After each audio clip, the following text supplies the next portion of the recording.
Meera had been masking her scent for 8 years, and in all that time, no one had discovered what she truly was. The suppressants were a complex system that had become second nature. A leather collar soaked in wolfsbane and bitter herbs that muted her natural scent to something generic and forgettable. Small patches of treated fabric pressed against pulse points on her wrists and neck, releasing compounds that further disguised her true nature, and twice daily doses of a foul-tasting tea that suppressed her body's natural pheromone production from the inside out. It was uncomfortable, expensive, and necessary. Because Meera was a true Omega, one of perhaps a dozen in the entire Northern Territories, and revealing that fact would destroy the quiet life she had carefully constructed. True Omegas were not like normal Omegas. They were extraordinarily rare, blessed by the moon goddess with fertility and power that exceeded normal wolf capabilities. Their scent during heat could drive alphas into claiming frenzies, making them lose control in ways that turned rational wolves into violent competitors. They were prizes to be fought over, captured, forced into bonds with the strongest alpha who could claim them. Meera had watched it happen to her older sister when she was 15, had watched Thalia's true Omega nature reveal itself during her first heat, had watched every unmated alpha within 100 miles converge on their small pack. The fighting had been brutal, the victor a cruel alpha from a neighboring territory who had dragged Thalia away screaming. The memory was seared into Meera's mind with the clarity that trauma provided. She remembered hiding in the cellar with her mother while the fighting raged above, the sounds of snarling wolves and breaking bones filtering through the floorboards. Her mother had been weeping, clutching Meera close, whispering prayers to the moon goddess that went unanswered. When the fighting finally stopped, when Alpha Gareth of Ironwood Pack emerged victorious over 17 other alphas who had challenged for the right to claim Thalia, Meera had watched from the cellar window as he dragged her sister toward the forest. Thalia had been screaming, begging, trying to fight despite being outmatched in every way. Her eyes had found Meera's for just a moment, and the terror in them had been absolute. "Run," Thalia had mouthed, the words silent but clear. "When your time comes, run." Meera had tried to follow, had tried to help. Her mother had held her back with strength born of desperation. "You cannot help her," she had sobbed. "You cannot stop this. All you can do is make sure it does not happen to you." That night, her mother had told her the truth. That true Omega bloodline ran in their family, that Meera would likely manifest the same traits Thalia had. And that when she did, she had two choices: accept the same fate as her sister, or find a way to hide. Her mother had died 6 months later, some said of a broken heart from losing Thalia. Meera had been left alone with the knowledge that her own true Omega nature would emerge soon, and with the determination that she would not let them take her the way they had taken her sister. She had sold everything her family owned to afford the initial supply of suppressants, had found work in Stormhold Pack doing menial labor that paid just enough to keep buying the herbs and compounds she needed, had built a life around the single goal of never ever revealing what she truly was. For 8 years, she had succeeded. For 8 years, she had been safe. And in all that time, she had not heard a single word about Thalia. Did not know if her sister was alive or dead, happy or suffering. All she knew was that Thalia's fate had taught her a critical lesson. True Omegas who revealed themselves lost all autonomy, all choice, all freedom. Meera had promised herself she would die before she let that happen to her. Had promised Thalia's memory that the sacrifice of her sister's freedom would not be wasted. Had promised her mother's spirit that at least one daughter would escape the curse of true Omega bloodline. And she had kept that promise, through poverty and loneliness and the constant ache of suppressing half of herself, for 8 long years. So when Meera's own true Omega nature began manifesting at 16, she had made a different choice. She had found a healer who specialized in suppressants, had spent every coin she possessed on the initial supply, and had committed to a lifetime of masking what she was. For 8 years it had worked. She lived in Stormhold Pack as a servant in the pack house, invisible and unremarkable. Her suppressed scent marked her as a low-ranking beta, nothing special, nothing worth noticing. She worked in the kitchens, kept her head down, and carefully rationed the expensive suppressants that kept her secret safe. And then Alpha King Kalin came to Stormhold for an extended inspection, and everything Meera had built began to crumble. The announcement of the Alpha King's visit had been expected.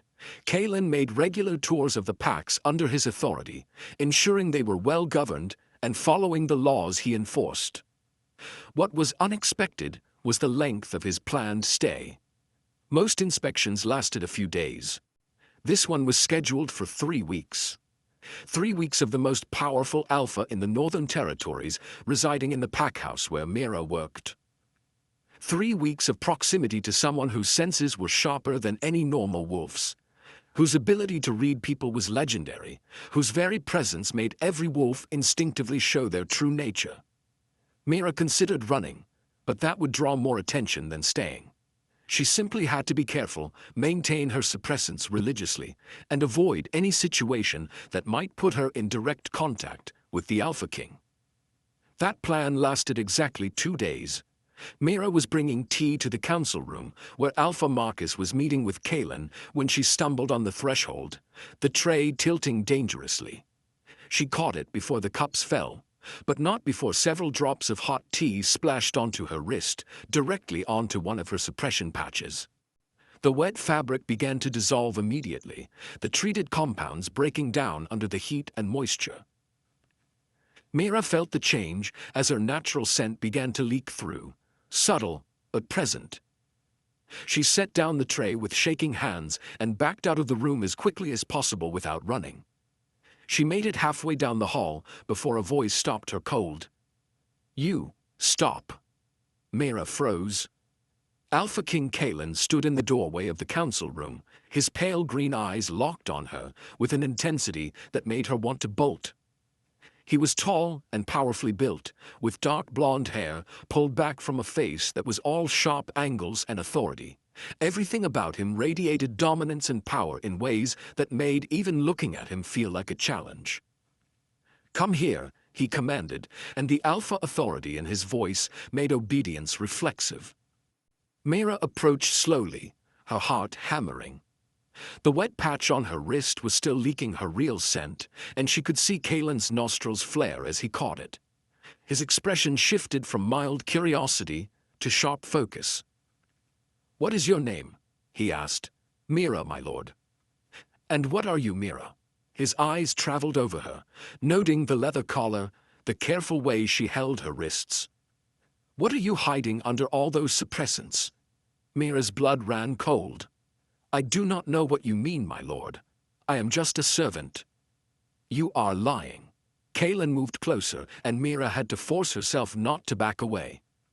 "I can smell the wolf's bane and bitter herbs. I can see the patches on your pulse points. And I can detect something underneath all that masking, something your body is trying very hard to hide. So I will ask you again. What are you?" "Nothing," Meera whispered. "I am nothing, my lord. Please let me go." "No."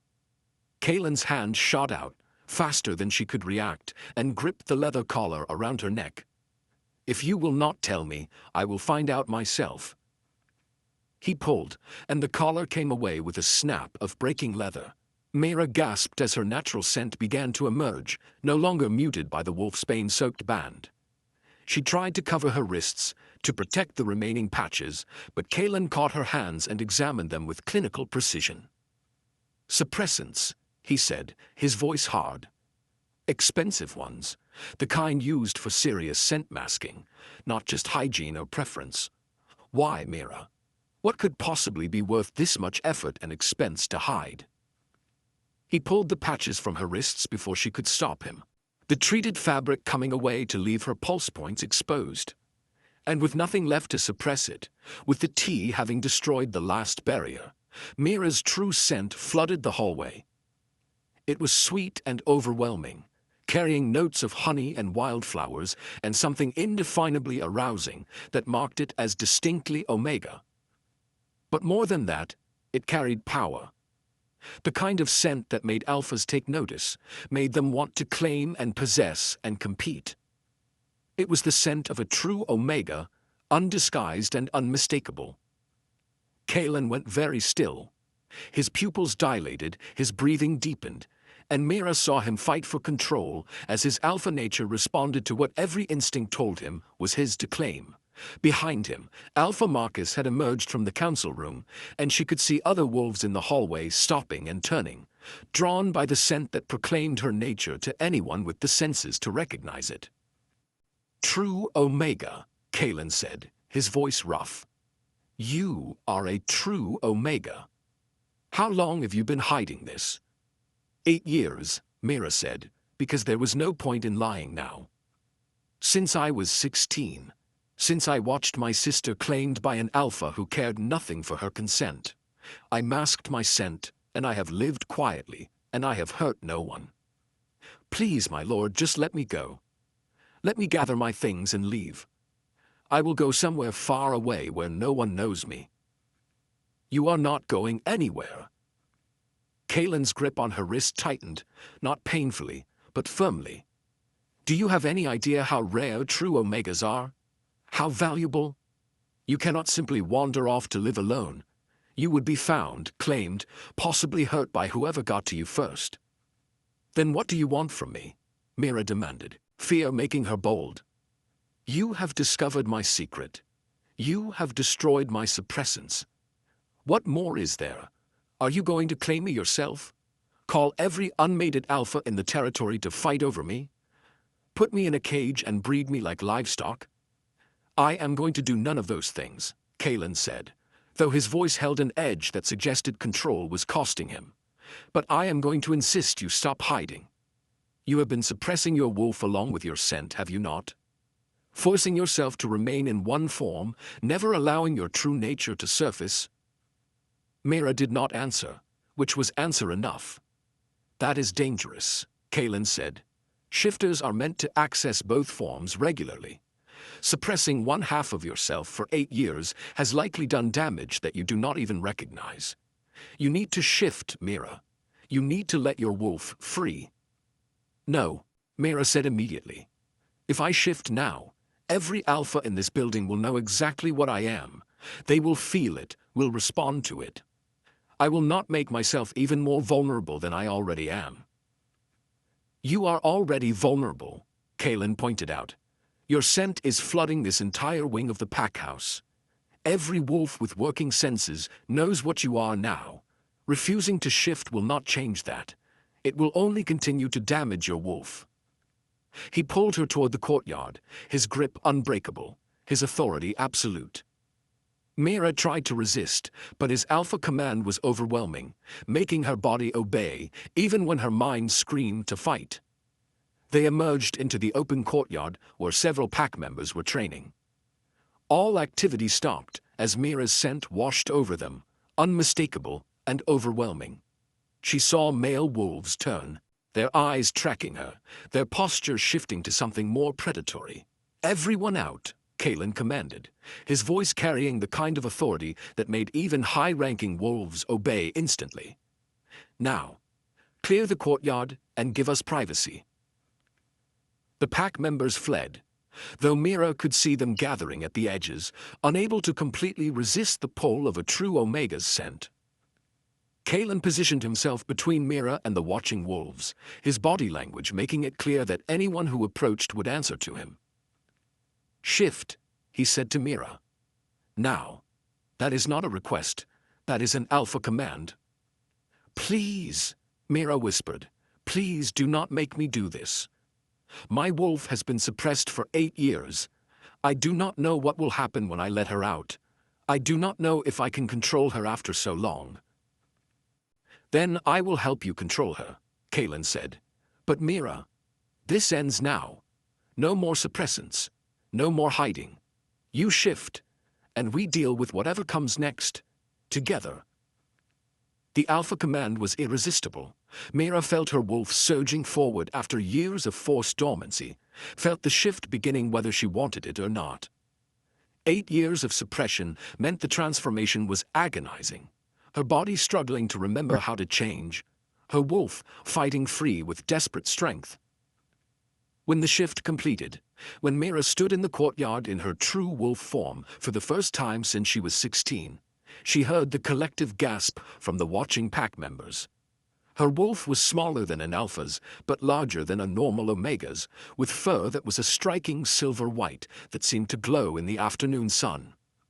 But it was not her size or coloring that made wolves stare. It was the presence she radiated, the power that came from true omega bloodline, the aura that proclaimed her as something precious and rare.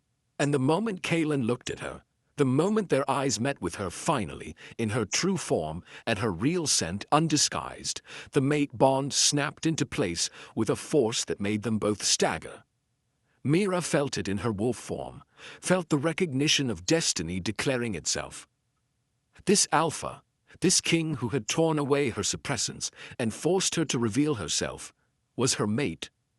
The moon goddess had chosen him for her, had marked him as hers just as strongly as she was marked as his. Kalin shifted almost immediately, his own wolf emerging, a massive dark gray beast that radiated alpha power in waves. He approached Meera's wolf carefully, his posture non-threatening despite his size, and touched his nose to hers in the traditional wolf greeting between mates. The bond flared brighter, warmer, more insistent. This was right. This was meant to be. No matter how it had happened, no matter the fear and violation of having her suppressants torn away, the mate bond itself was undeniable. After several minutes, they both shifted back to human form. Meera was shaking, overwhelmed by 8 years of suppression, suddenly released, by the mate bond that had formed, by everything that had happened in the past hour. The shift back to human left her disoriented in ways that went beyond physical exhaustion. For 8 years, she had kept her wolf caged so tightly that she had almost forgotten what it felt like to be whole.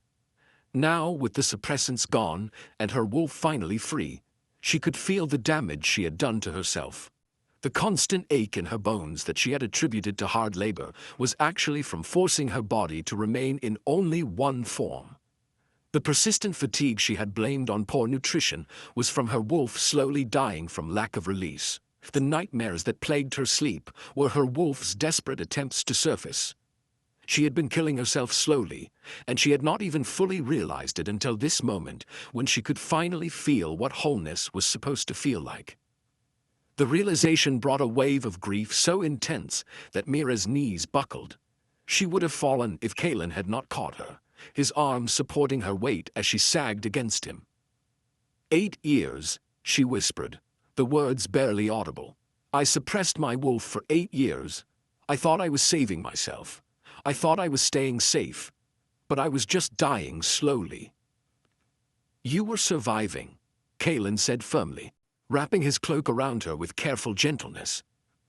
In the only way you knew how, with the information you had, you made choices that kept you alive.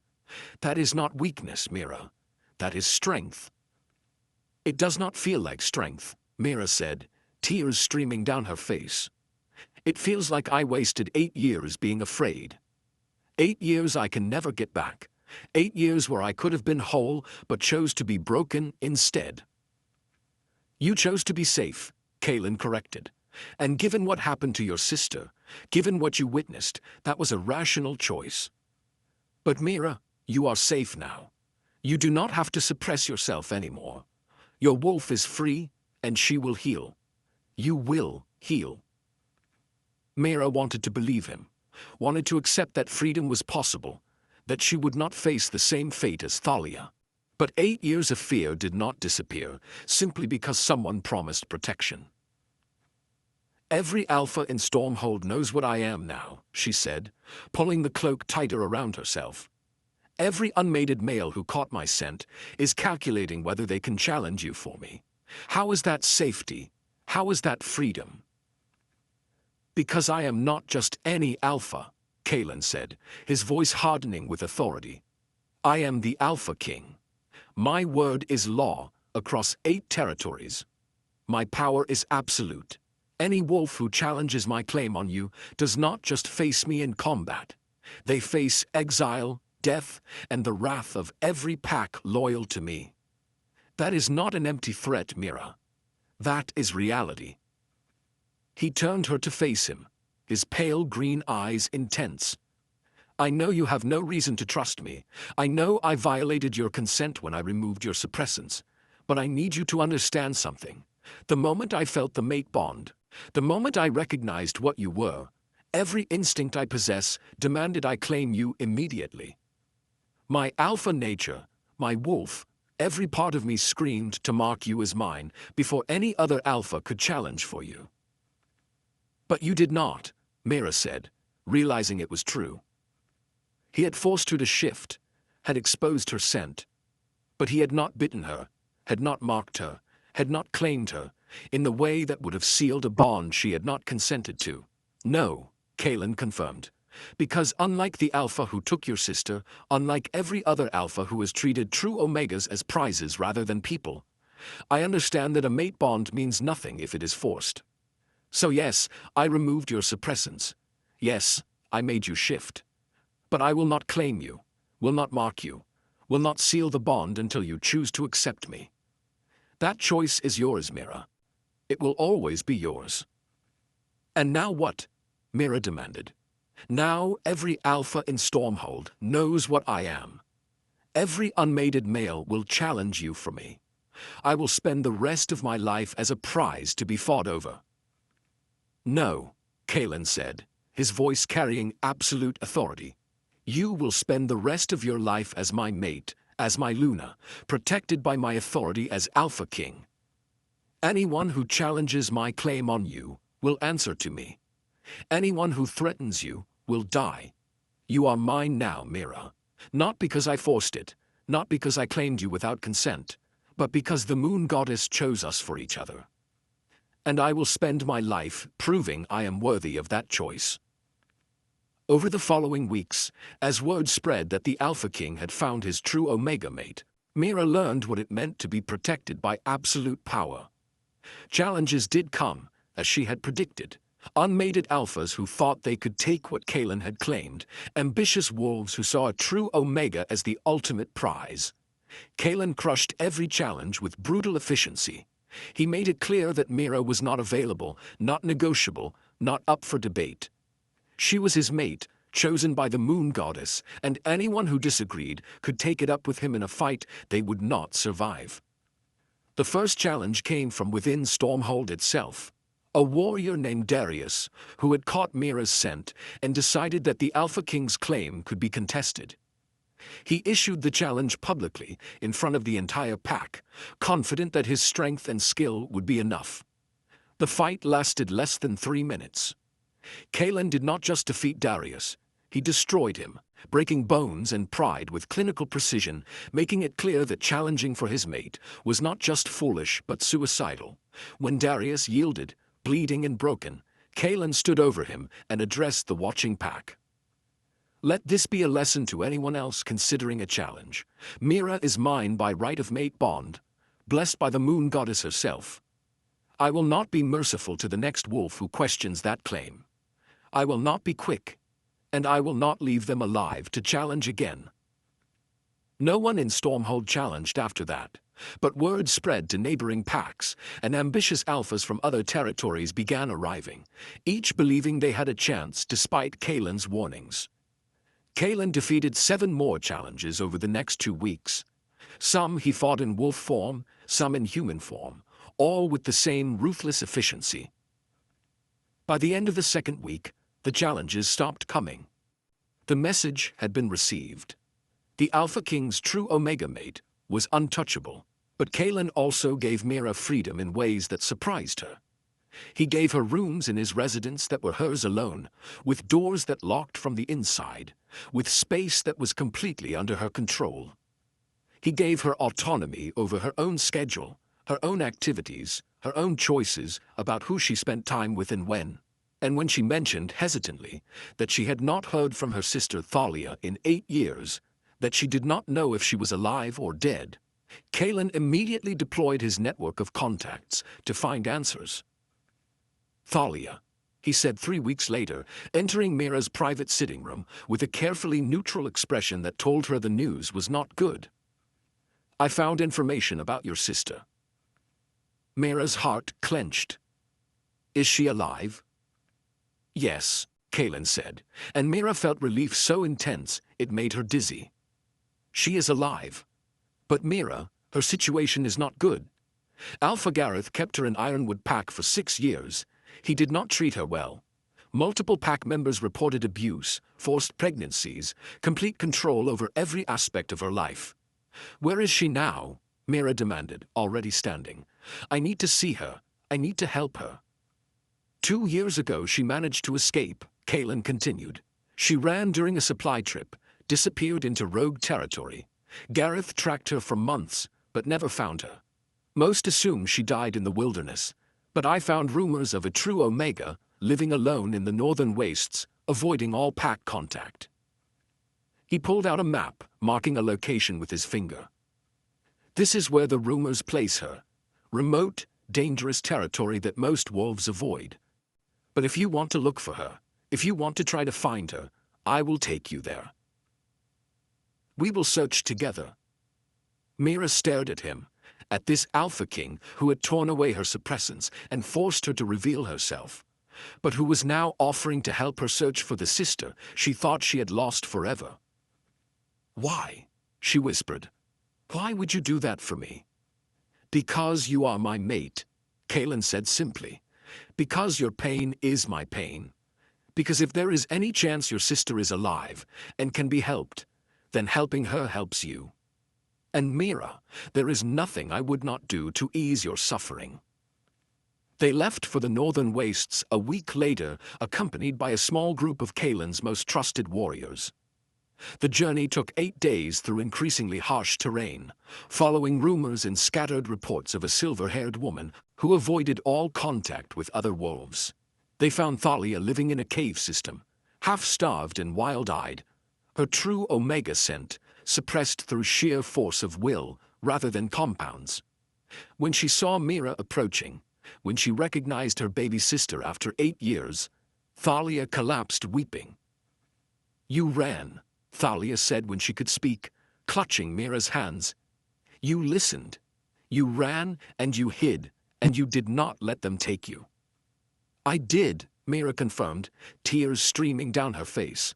I suppressed my scent. I hid for 8 years. I was determined not to end up like you. Good, Thalia said fiercely. That is what I wanted. That is why I told you to run. One of us had to escape, had to be free. Meera looked at her sister, at the scars in the haunted eyes, and the years of trauma written on her face. Come with us. Come to Silvercrest. Kalin is Alpha King. He can protect you. You do not have to live like this anymore. But Thalia shook her head. I cannot go back to pack life. Cannot be around alphas. The only reason I have survived is by staying away from everyone. I am too broken for anything else. Then I will visit you, Meera said. Regularly. I will bring supplies, food, whatever you need. You do not have to be alone anymore, Thalia. You do not have to face this by yourself. It was not the reunion Meera had hoped for. Her sister was alive, but damaged in ways that might never fully heal. But it was closure. It was connection. It was the knowledge that Thalia had survived and was living on her own terms. On the journey back to Silvercrest, Meera leaned against Kalin and said quietly, Thank you for helping me find her, for giving me the chance to see her again. You are my mate, Kalin said. Your family is my family. Your pain is my pain. I will always help you carry your burdens, Meera. That is what mates do. I know I violated your consent when I removed your suppressants, he told her one evening.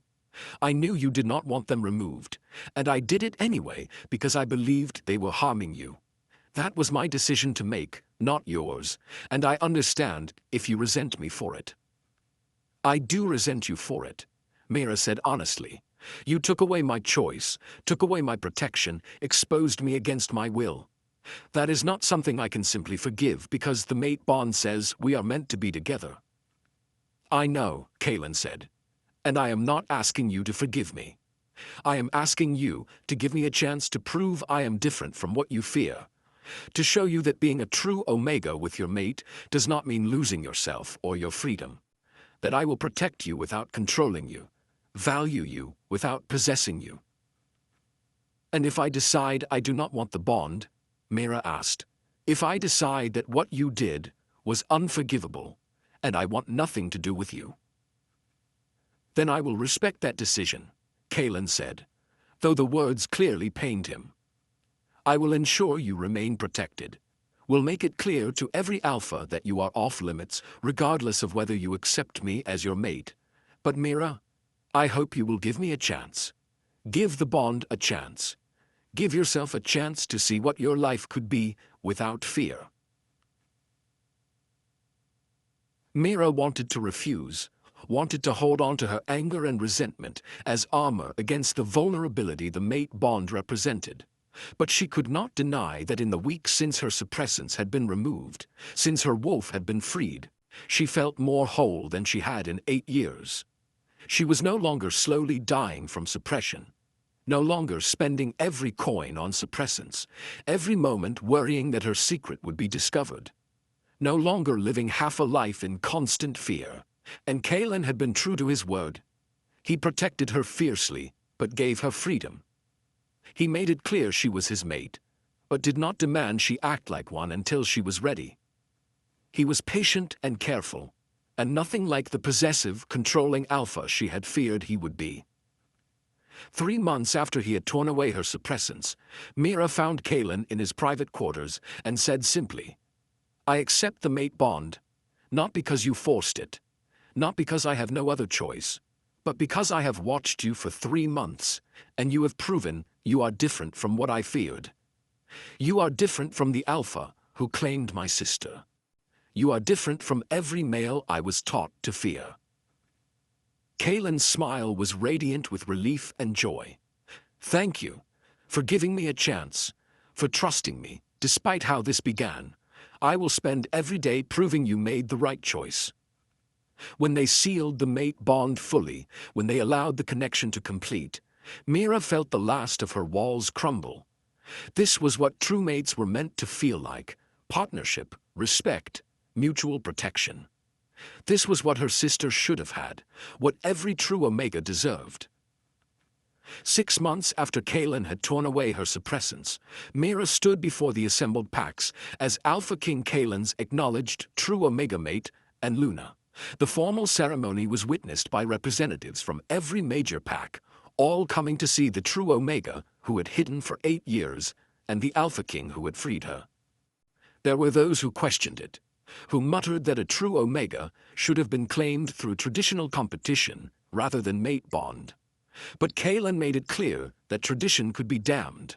His mate had been hiding and suffering for 8 years because of those traditions, and he would not honor a system that forced true Omegas into lives of fear and captivity. The old ways are changing, he declared before the assembled alphas.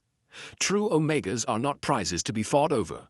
They are wolves deserving of choice, autonomy, and mates who value them beyond their fertility. Any pack under my authority that forces a true Omega into a bond against their will, that treats them as property rather than people, will answer to me. Is that understood? The assembled alphas shifted uncomfortably, but none dared challenge him. An Alpha King who had found his true Omega mate was at the peak of his power, and Kalin's authority was absolute. That night, alone in their private chambers, Kalin pulled Meera close and said quietly, "Do you regret it? That I forced the issue? That I removed your suppressants when you wanted to keep hiding?"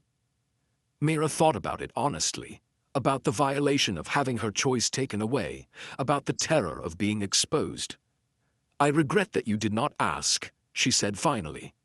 "I regret that I did not have agency in that moment, but I do not regret the outcome. Being free of the suppressants, being able to shift without fear, being your mate, I would choose all of that willingly now. I just wish I had been given the chance to choose it myself. If I could go back, I would handle it differently, Kalin said. I would talk to you first, would try to convince you rather than simply acting. But Meera, I cannot regret the outcome either. Having you as my mate, seeing you healthy and whole and free, that is worth whatever anger you have toward me. I am not angry anymore, Meera admitted. I was, for weeks. But you have proven yourself through action. You protected me without caging me. You claimed me without owning me. You became exactly the mate I needed, even though I did not know I needed you. She turned in his arms to face him. You tore away my suppressants and forced me to shift, and I hated you for it. But you also freed me from 8 years of hiding. 8 years of suppressing half of myself. 8 years of living in constant fear.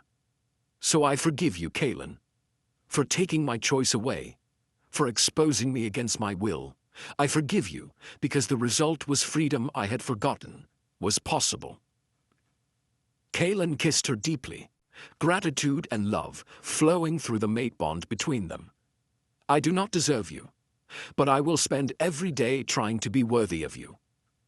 2 years later, when Meera gave birth to twins, a boy and a girl, both bearing signs of true Omega bloodline, she looked at Kalin and said, "Promise me they will never have to hide. Promise me our daughter will never have to mask her scent and suppress her wolf out of fear.